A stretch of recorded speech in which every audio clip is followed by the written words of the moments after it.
पाकिस्तान तो deep inside Afghanistan जा रहा है। काबुल पे अटैक किया है, बगराम पे किया है, परवान पे किए हैं, कंदहार पे कर रहा है। तो पाकिस्तान सिर्फ उस बफर जोन वाली बात तक तो नहीं रहा, पाकिस्तान तो बिल्कुल अंदर जा रहा है। और पाकिस्तान ये बेसिकली मैसेज दे रहा है कि अगर आप इनको उठा के पीछे लेके जाएंगे और वहां रखेंगे, हम वहां पे भी आके इनको मारेंगे। वखान वाली बात है, अगर आप उसको काट देते हैं तो ये चाइना का हमसाया ही नहीं रहेगा। तो ये बड़ी अच्छी बात है अगर कोई कर देता है, लेकिन मेरी तो दिली ख्वाहिश होगी क्योंकि कर दे ताकि इनको ज़रा थोड़ा सबक मिले। तो अफगान तालिबान के जितने भी मिलिट्री इंस्टॉलेशंस हैं, उनके इंफ्रास्ट्रक्चर हैं जहाँ से इनको ट्रेनिंग देते हैं, एमुनेशन देते हैं, वो जो अमरीकी पुराना असला पड़ा हुआ है उसको देते हैं, नेटो का, उसको पाकिस्तान अब जो है वो टारगेट कर रहे हैं।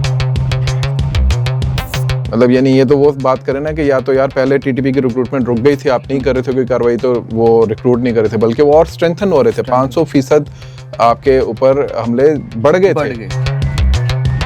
तो उसके बाद आप कह रहे हैं कि यार आप मार रहे हैं तो शायद टीटीपी की रिक्रूटमेंट बढ़ जाएगी। भाई टीटीपी की रिक्रूटमेंट बढ़ेगी तो वो ट्रेनिंग कहाँ करेंगे, वो असला कहाँ से लेंगे जब आप सारा कुछ तबाह करने पे तुले होंगे। ये न्यूक्लियर फैसिलिटी को तबाह करना, उसकी नेवी को मुकम्मल तौर पे तबाह करना और उसको इस हद तक क्रिपल कर देना कि वो कभी आइंदा इस तरह के मामलात की तरफ सोचे भी नहीं।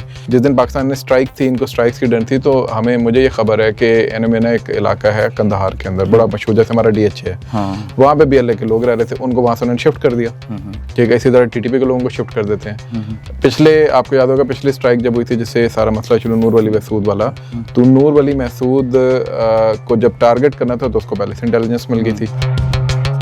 इसी तरीके से एक दो और जगहों पे पाकिस्तान ने स्ट्राइक करनी थी तो हमें पता चला कि उनको पहले से खबर मिल गई थी बाद में। तो ये इसका मतलब है कि उनका भी एक नेटवर्क काम कर रहा है जो कि उनको प्रोटेक्ट कर रहा होता है। ठीक है, तो इसलिए उनको शायद अभी तक आप टारगेट नहीं कर रहे, और अगर आप उनको टारगेट करेंगे तो सिविलियन इलाकों में जाएगा, क्योंकि वो तो छुपे होते हैं औरतों और बच्चों के पीछे। पहले भी पाकिस्तान ने दफा किया तो आप पे इल्जाम लगे जी कि आपने औरतों और बच्चों को शहीद कर दिया। तो इसलिए पाकिस्तान अब उनको टारगेट नहीं कर रहा। पाकिस्तान ने अपना स्ट्रेटेजिक ऑब्जेक्टिव बना लिया है कि वो लोग जो कि इनको छुपा के बैठे हुए हैं, हमने उनको कमजोर। अस्सलाम वालेकुम नाज़रीन, मोहम्मद कज़ाफ़ी आज हमारे सर भी हैं सलमान जावेद साहब, इनके साथ मैं बड़ा अरसा काम भी करते हैं और इनसे बड़ी नॉलेज भी लेते हैं और मोटिवेशन भी लेते हैं।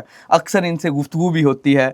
इनके पास बेशुमार बहुत सारा नॉलेज है और मैं चाह रहा हूँ कि ये नॉलेज आप तक भी पहुँचे, आप भी इसे इंटरनेशनल और इंटरनेशनल लेवल पर हर तरह की जितनी भी चीज़ें होती है, ख़ासकर स्ट्रेटजीज़ के हवाले से, जो मौजूदा जंगी सूरत हाल इस टाइम, ख़ास करके हमारा खिता तो है ही, इंटरनेशनल भी इस टाइम हम देखें तो हर तरफ रशिया हो गया, यूक्रेन हो गया, पाकिस्तान, चाइना, ईरान, पूरी दुनिया इस टाइम जंग की लपेट में। तो इन पर बड़ी गहरी इनकी एक तो रिसर्च भी है और दूसरे ये बड़े गहरी नज़र भी होती है। इन्हीं के चैनल पर सलमान जावेद ऑफिशियल जो आप देख रहे हैं, हम डेली बेसिस पर गुफ्तगू भी किया करेंगे। अस्सलाम वालेकुम सर, क्या हाल है आपका? वालेकुम सलाम सर, आपके बाद हम पर्सनल अक्सर आपसे गुफ्तगू होती है तो आप बेशुमार चीज़ें हमसे बताते भी हैं, समझाते भी हैं चीज़ों के इन फ्यूचर में क्या होने वाला है, क्या चीज़ें हो सकती हैं, इन सारी बातों पर डिस्कस करते हैं। अब हम यही काम ऑन कैमरा भी कर रहे हैं, तो उम्मीद है कि नाज़रीन को हमारा ये एक काविश और ये कोशिश पसंद आएगी। अच्छा सर, सबसे पहले तो मेरा आपसे सवाल है, जो अभी मौजूदा सूरत हाल देखें तो उसमें एक जो गिर्द जिसके इस टाइम सिचुएशन बनी हुई है, पाकिस्तान के हवाले से देख लें तो अफ़गानिस्तान का जो बॉर्डर है, जो हम नहीं समझते थे, हम तो उसको एक छोटा भाई और इस तरह का, हमारा उनके साथ बड़ा इस्लामिक और हर तरह से ताल्लुक़ है। हम इंडिया को इसके ज़्यादा अपना मुखालिफ और इन चीज़ों में लेते हैं।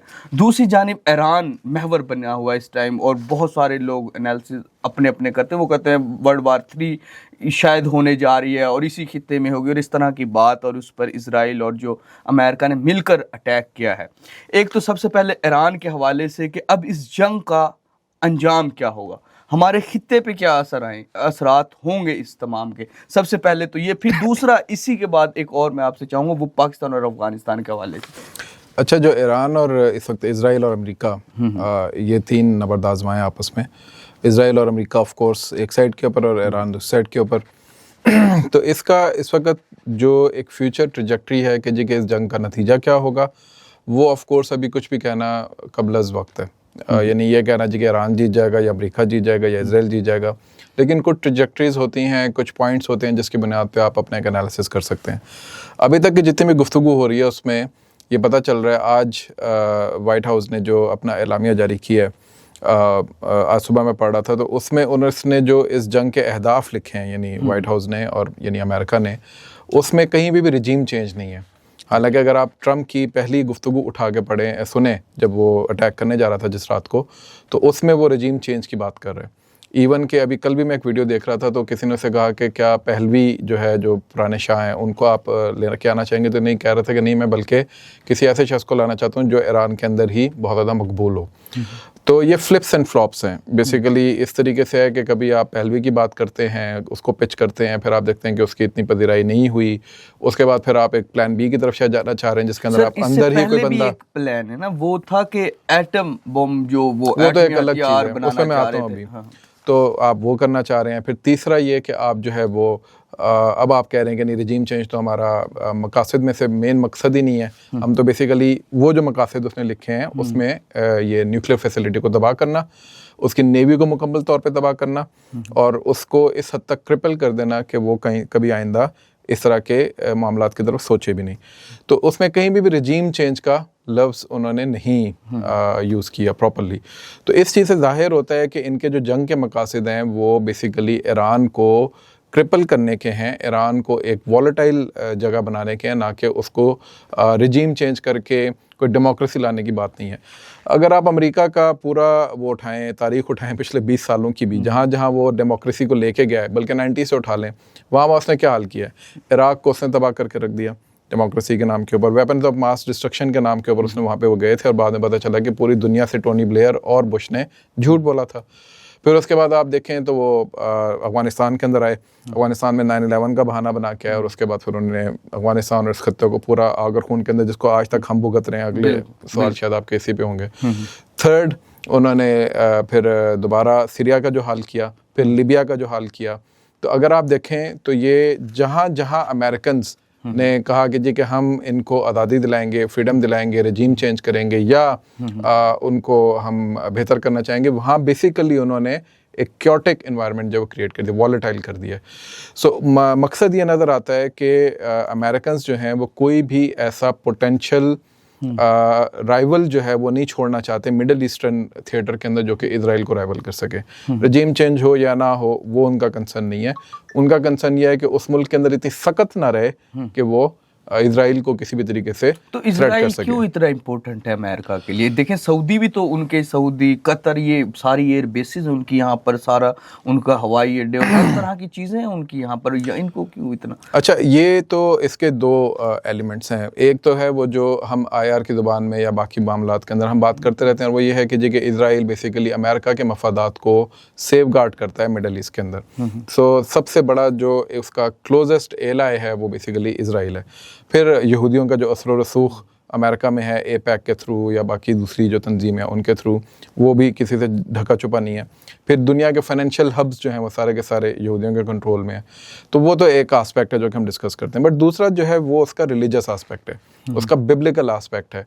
अमेरिकन्स के अंदर एक पूरा तबका पाया जाता है, और यूरोपियंस में भी और भी मुख्तलिफ जगहों में जहाँ जहाँ ये ईसाई और यहूदी मौजूद हैं, वो एवेंजेलिकल जो ईसाई हैं ये उनकी बात हो रही है।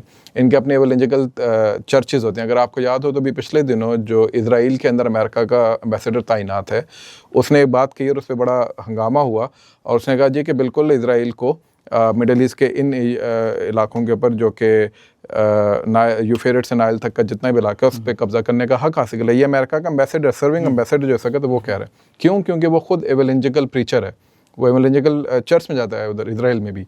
तो एवेंजेलिकल्स जो हैं ये बेसिकली सारे के सारे इस चीज़ पे बिलीव करते हैं कि जो यरूशलेम है और ये जो पूरा इलाका है इस पे तो इजराइल का हक है ही है। उसके अलावा भी बाकी मिडल ईस्ट के ऊपर भी बहुत सारा इलाका जो ग्रेट इसराइल का जो पूरा नक्शा जिसको कहते हैं वो उस पर उनका पूरा हक है। तो ये वो माइंडसेट है जिसको बहुत कम अनफॉर्चुनेटली डिस्कस किया जाता है। हम ज़्यादा बात करते हैं अमेरिकन इंटरेस्ट की, ऑयल की, रिसोर्सेज की, वो हर जगह पे मौजूद होते हैं। देखें वेनेजुएला पे उसने अटैक किया अपनी मोनरो डॉक्ट्राइन के थ्रू, उस पर उसने वहाँ जाके किया, उसको दुनिया कुछ नहीं कहा, तेल तो वहाँ पे भी है। अच्छा, उसके बाद फिर इराक से भी वो जितना तेल खींच के लेके जा सकते थे लेके चले गए हुए हैं। इसलिए तेल is not the main concern यानी अगर मैं आप मुझसे इस पे पूछे, resources are not the main concern. Afghanistan वो आए थे, बड़े लोगों ने बात की कि लिथियम के लिए आए हैं, फलाने मिनरल के लिए आए हैं, क्या निकाल के लेके गए पिछले 20 साल में? कुछ भी नहीं। So it's not that easy कि जी कि आप आते हैं और मिनरल्स उठा के आप रिसोर्सेज जरूर प्लंडर करते हैं, लेकिन इसका ये हरगिज मतलब नहीं था कि वो मेन टारगेट होता है। मेन टारगेट आपका अपने सिस्टम का दूसरे सिस्टम के ऊपर हावी होना होता है, करवाना होता है। तो अमेरिका ने एक बात बार बार कही है, ये याद रखिएगा, अमेरिकन ने जितने सुदूर गुजरे हैं, बुश जूनियर से लेके ओबामा तक और ओबामा से लेके ट्रम्प तक, सब ने एक बात कही, और ये कॉमन डिनोमिनेटर है, उठा के देख लें, सब ने कहा कि it's a threat to they, if they those who are fighting against us, जो यानी हमारे खिलाफ लड़ रहे हैं, they are a threat to our way of life. अब वो आवर वे ऑफ लाइफ क्या है? वो अमेरिकन वे ऑफ लाइफ है। वो अमेरिकन वे ऑफ लाइफ क्या है? जो यूरोपियंस भी लेके चलते हैं। वो अमेरिकन वे ऑफ लाइफ क्या है, या यूरोपियन वे ऑफ लाइफ क्या है, जो कि इजराइल को भी प्रोटेक्ट करता है। दूसरा ये कि एक कॉन्सेप्ट है मागा का, जो कि ट्रम्प लेके चल रहे हैं, मेक अमेरिका ग्रेट अगेन, और एक कॉन्सेप्ट है मीगा का, मेक इजराइल ग्रेट अगेन। ये दोनों कॉन्सेप्ट्स एक दूसरे के साथ जुड़े हुए हैं। तो इसको जो इस वक्त की ट्रम्प एडमिनिस्ट्रेशन है वो तो दिलो जान से कबूल करके बैठी है, लेकिन अगर आप रिपब्लिकन से उठ के डेमोक्रेट्स की तरफ भी जाएं, वो भी इसी तरीके से, बाइडेन भी यही चाहता है। तो America across the board Israel को एवेंजेलिकल्स की वजह से, जिनको हम न्योकॉन्स भी कहते हैं, न्यो कंजर्वेटिव्स, उनकी वजह से ये सारे के सारे जो हैं वो बेसिकली इजराइल को अपना एक मेन असासा समझते हैं मिडिल ईस्ट के अंदर। बिल्कुल सर, बड़ी क्लियर ये तो आपने चीज़ बता दी, क्यों इसराइल के पीछे अमेरिका सदियों से खड़ा है और ये आगे भी इसी तरह रहेगा, उसके पीछे रीज़न क्या है। बड़ी उनकी एक जिसे कहें रिलीजियस भी है, कन्विक्शन है उनकी, और हर तरह की उनके साथ मामलात है। तो सर ईरान कब तक इस जंग को चला सकता है? क्योंकि वो तो अभी उनकी जो स्ट्रेटजी नज़र आ रही है वो इस जंग को महंगा करें, जिस तरह इब्न हरमोज को बंद कर दिया, वहाँ तेल का जो जितने भी वो तमाम चीज़ें, फिर वो बैलिस्टिक मिसाइल तिल अवीव और मुख्तलिफ अमेरिकन बेसिस पर ताने।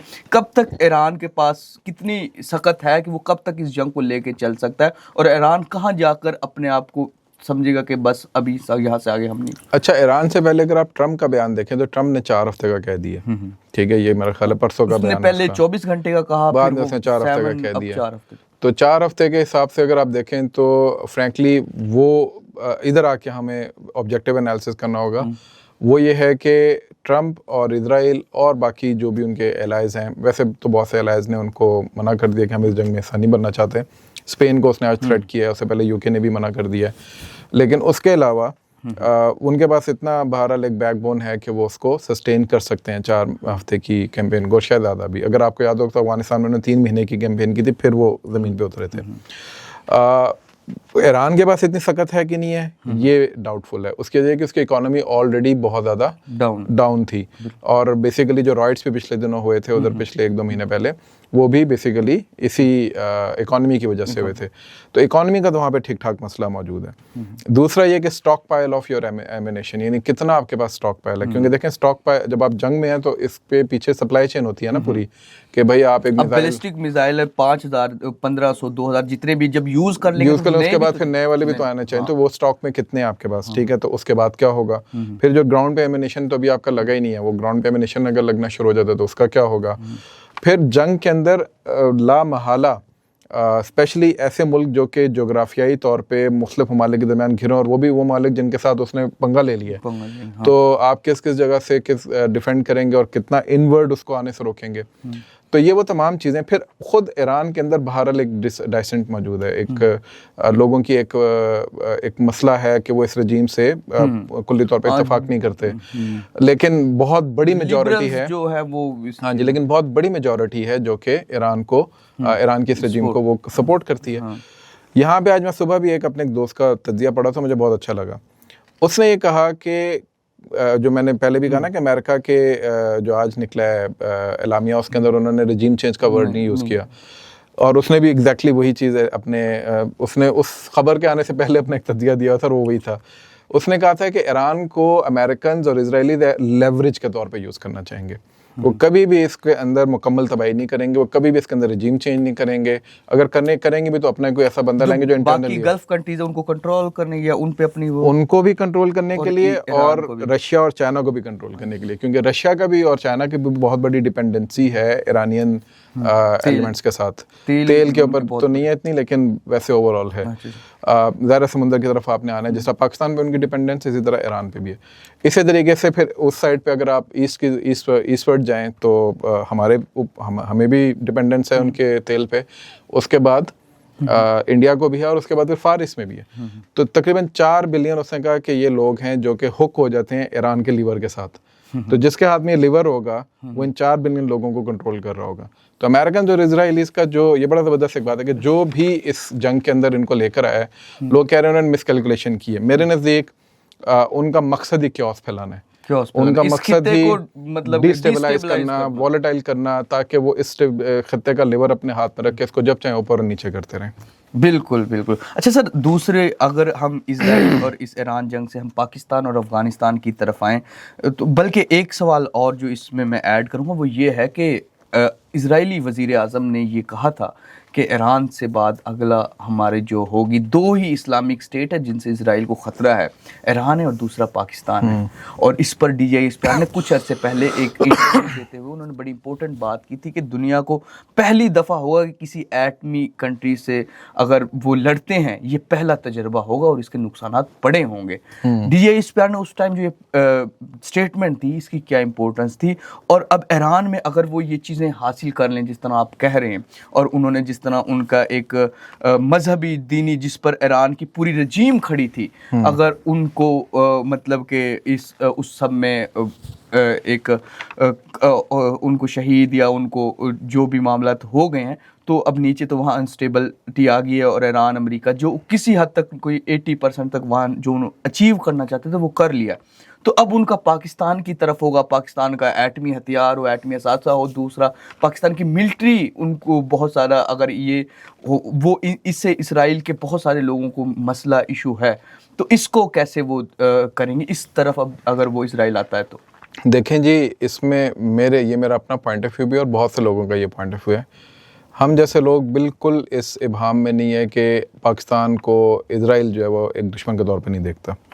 इसमें हमें कोई इबाम नहीं है। बहुत से लोगों को शायद इबाम होगा, बहुत से लोगों को ये लगता होगा, हमारी एलीट में भी और इस्टेब्लिशमेंट में भी, कि शायद जो है वो बेसिकली ये इजराइल से शायद आप दोस्ती वोस्ती कर लेंगे तो शायद आपके मामलात हल हो जाएंगे।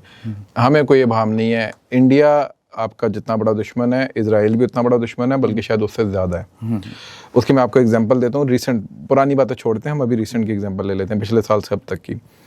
तो जब पिछले साल पाकिस्तान और इंडिया की जंग हुई थी, उसके बाद ईरान और इजराइल का मसला शुरू हो गया था, 12 दिन की जंग हुई थी। उन्हीं दिनों के अंदर एक मेमरी के नाम से, MEMRI के नाम से एक थिंक टैंक है जो कि अमेरिका से चलता है, 99-98 में बना था, और उसको मोसाद के डिक्लेयर्ड, ये कोई छुपी बात नहीं है, डिक्लेयर्ड 2 मोसाद के फॉर्मर एजेंट्स चलाते हैं। ठीक है, फॉर्मर एजेंट्स मींस के वो अभी भी मोसाद के साथ राब्ते में है, और मोसाद ही उन्होंने फंडिंग की होगी। अब मेमरी का पूरा काम मिडल ईस्ट के ऊपर है। ठीक है, अच्छा, मिडल ईस्ट से वो उठ के आते हैं और वो आके कहते हैं जी कि हम बलूचिस्तान डेस्क लॉन्च कर रहे हैं। ठीक है, और बलूचिस्तान डेस्क का वो पूरा नक्शा निकालते हैं जिसके अंदर पार्ट ऑफ ईरान, पूरा पाकिस्तान का बलूचिस्तान और कुछ हिस्सा अफगानिस्तान का वो शामिल करते हैं, और उसमें वो पूरा वो BLA वाला नक्शा, झंडा लगा देते हैं। और उसका वो एक बंदा मीर यार बलोच के नाम से उसको वो अपॉइंट करते हैं जी कि ये इसका डेस्क हेड है। अब मीर यार बलोच साहब जो हैं, उसके कोई 1 महीने बाद क्या हुआ कि मीर यार बलोच साहब एक्सपोज हो गए। वो कैसे एक्सपोज हुए? एक्सपोज ऐसे हुए कि ट्विटर ने, अगर आपको याद हो तो, लोकेशन कर निकाल के डाल दिया था कि कौन सा बंदा कहाँ से ट्विटर चला रहा है। वो उसी रात को बहुत से लोगों को था कि यार ये मीर यार बलोच कौन है, उसकी लोकेशन चेक की तो वो इंडिया से निकल आई। तो he was handling his social media from India, और उसको अपॉइंट कौन कर रहा है? मोसाद। तो इंडिया और मोसाद का आपको डायरेक्ट एक यहाँ पे बलूचिस्तान के हवाले से सीधा मिलता है। तो ये तो बड़ी वाज़ेह बात है कि इजराइल शुरू दिन से इसके ऊपर कर रहा है। अगर आपको ब्रह्मदाग बुक्टी का एक पुराना एक वो है बयान है, काशिफ अब्बासी साहब के प्रोग्राम में उन्होंने कहा था, और ये मेरा ख्याल है भुट्टी साहब के जब वो हिट हो गए थे उसके कोई 3-4 साल बाद की बात है। तो उस पर उन्होंने कहा जी कि आपके ऊपर इल्ज़ाम लगता है कि आप इंडिया से मदद लेते हैं, तो उसने आगे से कहा कि पाकिस्तान के ख़िलाफ़, पाकिस्तान की फ़ौज के ख़िलाफ़ हमें इंडिया और इजराइल से क्या शैतान से भी मदद लेनी पड़ी तो हम लेंगे। तो वो अपने मामले में बड़े क्लियर हैं वो भी, ठीक है, तो उनका भी अलायंस है। अच्छा, तीसरा ये कि मोसाद जो है उसने बेसिकली उसकी प्रेजेंस जो बलूचिस्तान में, उसका एक और भी आपको बताता हूँ, जो 98 के हमारे न्यूक्लियर धमाके थे, 98 के न्यूक्लियर धमाके जो हैं उसके अंदर मोसाद यानी इजराइल ने अपने जहाज़ भेजे थे इंडिया में, उसमें से कुछ कश्मीर में और कुछ इंडिया के अंदर उन्होंने लॉन्च किए थे, यानी डिप्लॉय किए थे, और उनका इरादा था कि उन्होंने उसको फ्लाइट लेके जहाँ हमारे ये चागी और उधर था तो वहाँ पे उन्होंने बॉम्बिंग करनी थी। तो वो फिर हमें इंटेलिजेंस मिल गई, उस इंटेलिजेंस को रातों रात इंडिया को पहुँचाया गया कि भाई हमें पता है कि तुम क्या करने वाले हो, और इजराइलियों का भी हमें पता है, तो यहाँ से निकल जाओ। तो ये जो अलायंस है ये क्यों है, अब इजराइल पाकिस्तान को क्यों थ्रेट के तौर पर देखते हैं, ये इंपॉर्टेंट है। 1980 के अंदर, 80-81 के अंदर उन्होंने इराकी रिएक्टर के ऊपर हमला किया था, न्यूक्लियर रिएक्टर पर, उसको तबाह कर दिया था, ठीक है। क्यों किया था?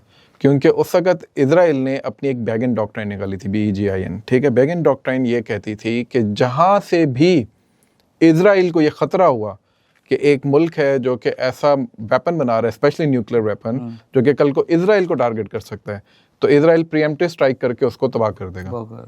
तो पहला उन्होंने इराक का तबाह किया, दूसरा उन्होंने पाकिस्तान के पीछे पड़े, लेकिन पाकिस्तान को काबू अल्हम्दुलिल्लाह नहीं कर सके, पाकिस्तान बना गया। तीसरा उन्होंने ईरान को काबू किया। तो ये अब आपको पूरी एक पिक्चर नजर आ जाती है कि इंडिया तो आपका दुश्मन है ही है, वो तो चले आपका एक 47 से एक मसला चल रहा है ना, इजराइल आपका एक डिवाइन दुश्मन है, जो कि आपसे कोसों दूर बैठा है, लेकिन आपको थ्रेट के तौर पे देख रहा है, उनको है डर। तो उसका फिर नेचुरल है कौन बन जाता है? इंडिया। और आप देखें कि ईरान पे हमले से 2 दिन पहले मोदी साहब जो हैं वो नेतन्याहू से मिल के आए हैं। बड़ी इंपॉर्टेंट बात है। और हम तो वैसे ईरान बड़ा इंडिया के करीब होता था, और हमने बेशुमार ईरान की जानिब से देखा कि हालांकि हमारी तरफ से कभी उनको इस तरह कोई मामला नहीं हुए, लेकिन वो बड़ा इंडिया के क्लोज रहा और हमारे खिलाफ बहुत सारी चीज़ें भी हुई। खैर, उसके अलावा अगर ईरान में मौजूदा रजीम के साथ तो शायद हमारी जो मौजूदा ताल्लुकात हैं बड़े स्टेबल और बड़े चल रहे हैं अभी जो लग रहा है। अगर इन फ्यूचर वहाँ पर रजीम चेंज होती है, दूसरी रजीम जो अमेरिका की और इजराइल की हामी रजीम वहाँ पर आती है, तो दो साइड पे तो हमारे ऑलरेडी हमारा जो दुश्मन मुल्क बैठे हैं, एक साइड पे तो हमारा मुसलसल ही था इंडिया, दूसरी जानिब मौजूदा जो नई अफ़गानिस्तान के नए लोग आए हैं उनके, तो उन्होंने जो एक जंग की सूरत हाल बनाई हुई है हमारे बॉर्डर पर। तीसरी जानिब ईरान भी इजराइल की जानिब से एक अलग से वहाँ पर अगर रजीम चेंज हो जाती है, तो 3 साइड से पाकिस्तान तो को अगर कमज़ोर करना हुआ, फिर इनके जो जहाँ इजराइल अपना जो अचीव करना चाहता है वो उसके लिए आसान नहीं हो जाएगा। और अगर दूसरी साइड पर आप बता रहे हैं कि जिस तरह मोसाद डायरेक्ट बलूचिस्तान में बैठी हुई है, वहाँ पे डायरेक्ट वहाँ सोशल मीडिया, डिजिटल, BLA जैसी तंजीमों को सपोर्ट, फंडिंग, ये तमाम चीज़ें चल रही हैं। सिर्फ BLA को नहीं, TTP को भी कर रही है, SKP को भी कर रही है, जितनी यहाँ पे तंजीमें मौजूद हैं जो अफगानिस्तान के अंदर से आप पे अटैक करती हैं, आप क्या समझते हैं उनको सिर्फ और सिर्फ रॉ फंडिंग कर रही है? उनको हर वो हॉस्टाइल एजेंसी जो कि पाकिस्तान को हिस्से बुखरे करना चाहती है वो उसको फंडिंग कर रही है। BLA is one of them. दूसरा आपने बात की कि जो ईरान में जो रजीम चेंज या ऐसा की, तो मेरा ख्याल है कि एक तो मैंने रजीम चेंज का आपको शुरू में बता दिया कि शायद ये मकासद में से है ही नहीं, ठीक है, लेकिन अगर हो जाता है तब भी, और ना ही नहीं होता तब भी, दोनों सूरतों में पाकिस्तान के लिए ये थ्री फ्रंट वॉर नहीं है, पाकिस्तान के लिए 4 फ्रंट वॉर। चौथा आपका तो दूर बैठा नहीं, चौथा आपका समुंदर। तो समुंदर आप भूल जाते हैं ना सारे पाकिस्तानी, वो इसलिए क्योंकि ये जो ऊपर पंजाब में और KP में रहते हैं या जो सिंध के ऊपर और अपर एरिया में, और उनको समुंदर का पता ही नहीं है। भाई समुंदर आपका अभी जितनी आप बनाए हुर्मुज़ की आपने बात की है, ये कहाँ है? समुंदर में। उसके साथ कौन सा पोर्ट है आपका? गवादर। उसके अगला कौन सा पोर्ट है? वो चाबहार, कराची की पोर्ट है इधर, ठीक है। तो आपका पूरा समुंदर, और आपकी 80% तिजारत किस पे बिलोंग करती है? समुंदर पे, ठीक है। दुनिया की 90% तिजारत किस पे चलती है? समुंदर पे, ठीक है। आपकी जो पूरी एक, अगर समुंदर को ब्लॉक कर देते हैं वो, अभी तो सिर्फ अपनाए हुर्मुज़ के बंद होने से जो आपको नुकसानात होंगे वो अलग बात है, लेकिन अगर आपका समुंदर वो ब्लॉक कर देते हैं, उधर आके वो कोई इस तरह की हरकतें शुरू कर देते हैं कि आपके वेसल्स को, आपके इसको कहते हैं S lock, sea line of communication, जैसे A लॉक्स होते हैं ना, A लाइन ऑफ कम्युनिकेशन जिसमें जहाज जाते हैं, इधर सी लाइन ऑफ कम्युनिकेशन होती हैं। सी लाइन ऑफ कम्युनिकेशन में आपके जो बहरी जहाज़ होते हैं, जो तिजारती जहाज़ होते हैं, वो जाते हैं और आते हैं। अगर वो इनसिक्योर हो जाती हैं, इमेजिन करें, तो क्या होगा? फिर ये डिसरप्शन, ट्रेड, एवरीथिंग। तो फोर फ्रंट वॉर है भाईजान, फोर फ्रंट वॉर। ठीक है। तो एक तो ये इन दो फ्रंट से, फिर इंडिया, और उसके बाद फिर समंदर। तो आप इन दो फ्रंट को चलो एक फ्रंट भी कर दें तो तब भी, लेकिन पाकिस्तान मेरा ख्याल है जो अफगानिस्तान के अंदर इस वक्त जाके कर रहा है, वो शायद इसी को प्रिएम्प्ट कर रहा है कि कोई ऐसी कुव्वत अगर यहाँ आ जाती है खित्ते के अंदर, तो वो कम से कम अफगानिस्तान को अपना हब बनाने में कामयाब ना हो सके। बगराम एयरबेस पर इसीलिए पाकिस्तान ने स्ट्राइक, बगराम है और बहुत सारे, यानी जहाँ जहाँ इंफ्रास्ट्रक्चर है, जहाँ से वो फ़ायदा उठा सकती है कोई भी हॉस्टाइल एजेंसी या हॉस्टाइल एलिमेंट्स जो कि प्रॉक्सी की सूरत में आते हैं, वो फ़ायदा ना उठा सके। बिल्कुल। अच्छा सर, अभी जो मौजूदा पाकिस्तान और अफ़गानिस्तान की बात कर लें, जो अभी हमने देखी पाकिस्तान ने स्ट्राइक्स की बेशुमार, जितने भी ख्वारजी दहशतगर्द जितने थे, 500 से ऊपर की तादाद तारड़ साहब ने दी थी, और उनके जो टैंक्स थे, फिर इस तमाम में नेटो के जो असले की हम बात करते हैं उसका कितना नुकसान किया, और पाकिस्तान ने मौजूदा सूरत हाल में कितना कमज़ोर किया अफ़गानिस्तान को, वो पाकिस्तान में ये दहशत गर्दी और ये इस तरह के मामलात को ना होने दे। अगर हम उनको वहाँ कमज़ोर करेंगे तो यहाँ नहीं होंगे, अगर हम यहाँ सिर्फ उनको डिफेंड करेंगे तो वो फिर कुछ ना कुछ यहाँ पर तलाई जैसे मामला कुछ ना कुछ वो करते रहेंगे। अच्छा, इसमें एक सवाल ये उठ रहा है कि अगर पाकिस्तान का कोई मकसद है दहशतगर्दों को ख़त्म करने का, तो अभी तक कोई बड़े टीटीपी के सेंटर पे क्यों हमला नहीं किया, जो इनकी टीटीपी या नूर वली किसी बड़े को क्यों नहीं मारा? तो उसका जवाब तो मैं इधर इसलिए देना चाहूँगा कि it's easier said than done. वो एक हाई प्रोटेक्टिव जोन्स के अंदर वो रहते हैं, सिक्योरिटी लेयर्स में रहते हैं, उनकी मुसलसल जगह चेंज हो रही होती है। जीडीआई के पास, फिर जीडीआई के साथ ऑफ कोर्स और भी बहुत सारे, मैंने कहा ना, हॉस्टाइल एजेंसीज हैं, जैसे रॉ है या मोसाद है या कोई CIA है, जो भी कोई भी आप नाम ले लें, उनकी मेरे पास खबर नहीं है लेकिन आप इज़्यूम कर सकते हैं। तो वो सारे भी देख रहे होंगे। तो जो भी पाकिस्तान के खिलाफ है वो उनको किसी ना किसी तरीके से सपोर्ट कर रहे हैं ना वहाँ पे, तो वो उनको मूव करता रहता होगा। मिसाल के तौर पर जिस दिन पाकिस्तान ने स्ट्राइक थी, इनको स्ट्राइक्स की डर थी, तो मुझे ये खबर है कि एनमेना एक इलाका है कंदहार के अंदर बड़ा मशहूर, जैसे हमारा DHA है, वहाँ पे BLA के लोग रह रहे थे, उनको वहाँ से उन्होंने शिफ्ट कर दिया। ठीक है, इसी तरह TTP के लोगों को शिफ्ट कर देते हैं। पिछले, आपको याद होगा, पिछली स्ट्राइक जब हुई थी, जिससे सारा मसला शुरू, नूर वली महसूद वाला, तो नूर वली महसूद को जब टारगेट करना था तो उसको पहले से इंटेलिजेंस मिल गई थी। इसी तरीके से एक दो और जगहों पे पाकिस्तान ने स्ट्राइक करनी थी, तो हमें पता चला कि उनको पहले से खबर मिल गई थी बाद में। तो ये इसका मतलब है कि उनका भी एक नेटवर्क काम कर रहा है जो कि उनको प्रोटेक्ट कर रहा होता है। ठीक है, तो इसलिए उनको शायद अभी तक आप टारगेट नहीं कर रहे, और अगर आप उनको टारगेट करेंगे तो वो सिविलियन इलाकों में जाएगा, क्योंकि वो तो छुपे होते हैं औरतों और बच्चों के पीछे। पहले भी पाकिस्तान ने दफ़ा किया तो आप पे इल्ज़ाम लगे जी कि आपने औरतों और बच्चों को शहीद कर दिया। तो इसलिए पाकिस्तान अब उनको टारगेट नहीं कर रहा। पाकिस्तान ने अपना स्ट्रेटेजिक ऑब्जेक्टिव बना लिया है कि वो लोग जो कि इनको छुपा के बैठे हुए हैं, हमने उनको कमज़ोर करना है, और वो हैं अफगान तालिबान। तो अफगान तालिबान के जितने भी मिलिट्री इंस्टॉलेशंस हैं, उनके इंफ्रास्ट्रक्चर हैं, जहाँ से इनको ट्रेनिंग देते हैं, एमुनेशन देते हैं, वो जो अमरीकी पुराना असला पड़ा हुआ है उसको देते हैं, नेटो का, उसको पाकिस्तान अब जो है वो टारगेट कर रहे हैं। तो मेरा ख्याल है पाकिस्तान के अहदाफ बड़े क्लियर हैं। जिन लोगों को ये अहदाफ समझ में नहीं आ रहे कि इनकी वजह से वो यहाँ पे पनप रहे हैं, तो मेरा ख्याल है कि उनको दोबारा से पाकिस्तान की मिलिट्री स्ट्रेटजी को असर नौ पड़ना चाहिए। दूसरी ये कि इसका एक डाउन साइड वो कहते हैं जी ये हो सकता है जी कि आप इनको मारेंगे इतना तो TTP के लिए तो रिक्रूटमेंट आसान हो जाएगी। तो पहले कौन सा रुक रही थी? मतलब यानी ये तो वो बात करें ना कि या तो यार पहले TTP की रिक्रूटमेंट रुक गई थी, आप नहीं कर रहे थे कोई कार्रवाई, तो वो रिक्रूट नहीं कर रहे थे, बल्कि वो और स्ट्रेंथन हो रहे थे, 500% आपके ऊपर हमले बढ़ गए थे। तो उसके बाद आप कह रहे हैं कि यार आप मार रहे हैं तो शायद TTP की रिक्रूटमेंट बढ़ जाएगी। भाई TTP की रिक्रूटमेंट बढ़ेगी तो वो ट्रेनिंग कहाँ करेंगे, वो असला कहाँ से लेंगे जब आप सारा कुछ तबाह करने पे तुले होंगे। स्ट्रेटेजिक डेप्थ उनकी जो थी वो पाकिस्तान के ट्राइबल एरिया थी, वहाँ आपने ऑलरेडी स्ट्रिंजेंट पॉलिसीज अप्लाई कर दी हैं, हार्ड स्टेट का वो पूरा जो है। तो मेरा नहीं ख्याल कि इसमें जाहिर है कोई भी पॉलिसी या कोई भी डॉक्ट्रिन जो होती है वो 100% ठीक नहीं होती, उसमें कहीं ना कहीं सुकम होते हैं, फ्लॉज होते हैं, वो वक्त के साथ साथ ठीक होते रहते हैं। लेकिन कुल्ली तौर पे ये कह देना कि जी कि आपको अहदाफ का नहीं पता चल रहा, ये गलत बात है। अहदाफ पाकिस्तान के बड़े क्लियर हैं, वो ये है कि जो इसको शेल्टर कर रहे हैं हमने उनको टारगेट करना है। बिल्कुल, बड़ा इंपॉर्टेंट पॉइंट था जो आपने बताया कि अफगानिस्तान में जो हमने गज़बुल हक और इन तमाम चीज़ों से स्ट्राइक से जो अचीव किया वो ये है कि जो TTP गुल बहादुर नूर वली को प्रोटेक्ट कर रहे हैं, हम उनको मारें, तब वो नहीं होंगे तो ऑटोमेटिकली उनको जो प्रोटेक्ट करने वाले हैं तो वो ऑटोमेटिकली नहीं होंगे। तो आप क्या समझते हैं अब इसका नतीजा क्या होगा अफ़गानिस्तान के साथ? हम कब तक ये मामला इसी तरह चलेंगे? और हमें बहुत सारे लोग कहते हैं कि बफर जोन बना लेना चाहिए हमारा, जो भी तकरीबन ये 3, 4, 5, 10 किलोमीटर बॉर्डर के इलाके में आए, हमने उनको क्या कहते हैं एयर स्ट्राइक्स करें, और जो भी वो चाहे टीटीपी का हो चाहे तालिबान का हो उसको उड़ा दें।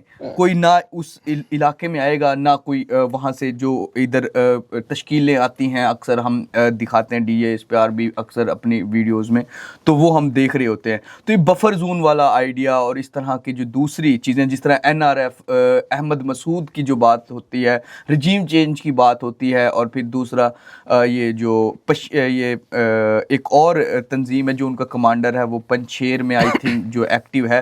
तो ये जो इस तरह के मुख्तलिफ जो लोग हैं, ये रजीम चेंज और या उधर एक नया जो पाकिस्तान को मुल्ला उमर के दौर में पाकिस्तान के, वो बताया जाता है कि उस टाइम जितने भी लोग थे वो पाकिस्तान के खिलाफ, कोई भी पाकिस्तान की जो मर्जी चीज़ें हो जाए, लेकिन वो पाकिस्तान में कभी दहशतगर्दी नहीं करवाते थे, वो कभी बॉर्डर की ये सूरत हाल नहीं करवाते थे।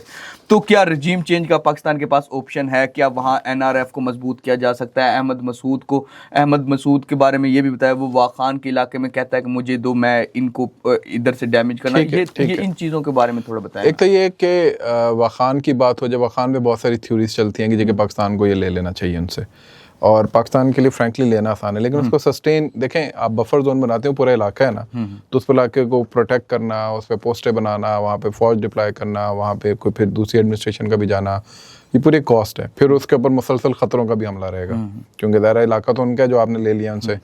तो आप बफर जोन अगर बनाने जा रहे हैं तो आपके पास पीछे इसकी कंटिजेंसी प्लान क्या है? तो मेरा नहीं ख्याल कि पाकिस्तान बफर जोन बनाना चाहेगा फ़िलहाल, लेकिन ये ज़रूर है कि एक मैसेजिंग ये ज़रूर होगी कि जितना भी इलाका उस बफर जोन के अंदर आता है, उसमें जितने आपने ये कैंप्स बनाए हुए थे, उसमें जितने आपने इनकी हाइडआउट्स बनाई हुई थी, जितना आपका अपना मिलिट्री स्ट्रक्चर था, वो हम तबाह कर देंगे, ताकि आइंदा आपको अगर वो बनाना भी पड़े ना तो आपको 10 साल 15 साल लगेंगे सब कुछ बनाने में।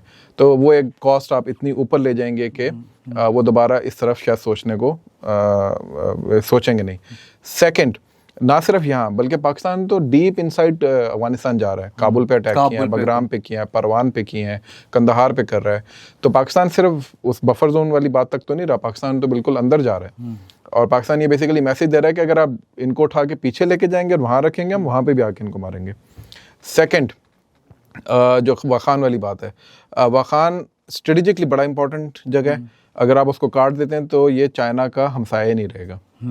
समझ आई? बिल्कुल। तो ये बड़ी अच्छी बात है अगर कोई कर देता है, लेकिन मेरी तो दिली ख्वाहिश होगी क्योंकि कर दे ताकि इनको ज़रा थोड़ा सबक मिले, लेकिन उसकी ये एक ख्वाहिश है। मैं समझता हूँ उसकी कॉस्ट ज़्यादा है, तो इसलिए चाइना जब तक उस पर ऑन बोर्ड ना हो, इन बूट एंड ग्राउंड ना करे, अहमद मसूद जैसे लोगों को वहाँ वो भी हो, लेकिन वो हैं तो अफगानिस्तान में ना, तो वो फिर ये कि चाइनीज़ उस पर कितना ऑन बोर्ड होते हैं, क्योंकि चाइना का रास्ता है ना वो, तो चाइनीज़ कितना ऑन बोर्ड होते हैं, वो उनकी इन्वेस्टमेंट भी हो रही है वहाँ पे तो उनको ऑन बोर्ड करना। फिर रशिया, तो रीजन किसी भी टेरिटरी को अपने काबू में करना ना, उसके अंदर आपको रीजनल स्टेक होल्डर्स के साथ भी ऑन बोर्ड होना पड़ता है। तो बहुत सारी चीज़ें होती हैं, क्या पता पस से पर्दा कुछ चल रहा हो इस तरह की बात आसपास के ममालिक से, और शायद पाकिस्तान ऐसा क्योंकि हरकत कर भी गुजरे। लेकिन फ़िलहाल जो मिलिट्री टारगेट है पाकिस्तान का, वो इनके इंफ्रास्ट्रक्चर को, इनके एमुनेशन को, इनके रैंक्स एंड फाइल्स को डिस्टर्ब करना और तबाह करना, ताकि ये जिन लोगों को पनाह दे के बैठे हुए हैं उनको ये पनाह देने से बात आ जाए। जी, तो नाज़रीन, जिस तरह के आप Salman Javed official YouTube channel देख रहे थे, और यहाँ पर जितनी भी मौजूदा सूरत हाल है इस टाइम, हम वो ईरान की ले लें और अफ़गानिस्तान पाकिस्तान की सूरत हाल देख रहे हैं, जिस तरह यहाँ पर मोसाद इसराइल ऑपरेट कर रहा है, और इंडिया की जो रॉ है वो जिस तरह अफ़गानिस्तान को मैनिपुलेट कर पाकिस्तान का इस बॉर्डर को जो उन्होंने गर्म किया हुआ है, इस तमाम पर हमने सर सलमान जावेद साहब से बात की। उम्मीद है आपको ये बड़ा इंफॉर्मेटिव इंटरव्यू पसंद आया होगा। फ़िलहाल के लिए नाज़रीन, मुअम्मर क़ज़ाफ़ी और सलमान जावेद साहब को इजाज़त दीजिए। खुदा हाफ़िज़।